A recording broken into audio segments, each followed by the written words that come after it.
পূর্বাচল উপশহরে শেখ হাসিনা পরিবারের ৬০ কাঠা জমি বরাদ্দে আইনের ব্যত্যয় না হলেও নৈতিকতার পরিপন্থী এমন যুক্তিতে বরাদ্দ বাতিলের দাবি ট্রান্সপারেন্সি ইন্টারন্যাশনাল বাংলাদেশ টিআইবির। বিশেষজ্ঞরা বলছেন, নৈতিকতার নিরিখে শেখ হাসিনার পরিবারের বিশেষ সুবিধায় প্লট নেওয়া ঠিক হয়নি। রাজুক জানিয়েছে, প্লট ৬টি বাতিল হবে কিনা সিদ্ধান্ত নেবে গৃহায়ন ও গণপূর্ত মন্ত্রণালয়।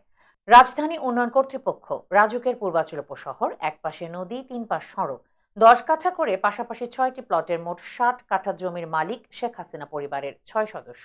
রাজুক আইনের ১৩ এ বিধি অর্থাৎ বিশিষ্ট ব্যক্তিবর্গ সুবিধার আওতায় প্লট ৬টি দেওয়া হয় শেখ হাসিনা সহ তার পরিবারের ৬ সদস্যকে। এরা হলেন সজীব ওয়াজেদ জয়, সাইমা ওয়াজেদ পুতুল, শেখ রেহানা, রাদওয়ান মুজিব সিদ্দিক ও আজমিনা সিদ্দিক।